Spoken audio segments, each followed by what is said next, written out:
Pinewood Builders thermal power plant was what stood at the Sakurajima volcano 5 years ago. It was forgotten and in a state of disrepair, and the power generation was at 1/10 of its optimal capability.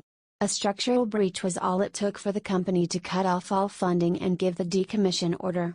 It took a furthermore of 3 months until a buyer was found. That buyer was Innovation Incorporated.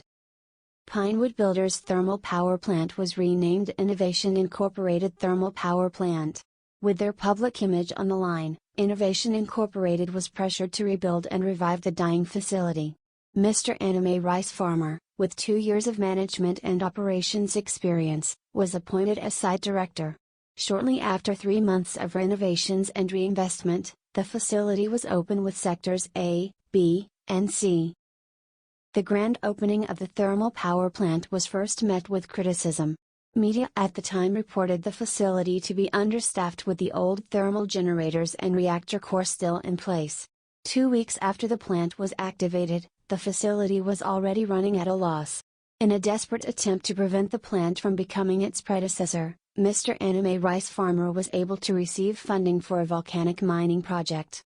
The volcanic mining project was able to rack in a considerable amount of funding and finances and was able to break even at one point. But, like all things in this cursed volcano, the project fell off, and eventually the facility ran at a loss for the second time.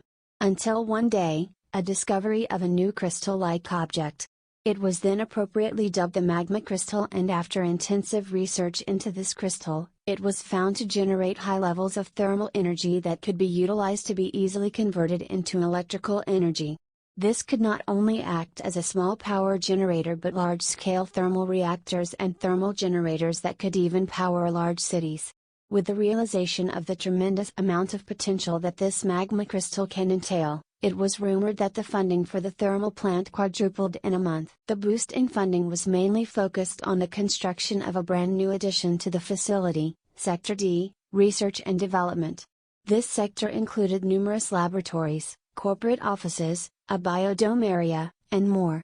Did mention that it gets better?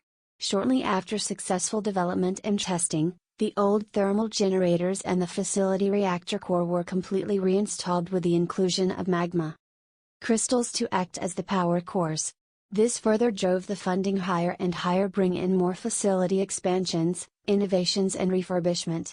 At the time of writing, this facility has never been more lively. But, will this finally be the break that is needed, or is this destined for doom just like its predecessor? I'm Julia Jones, and giving you the history and backstory of this multinational company.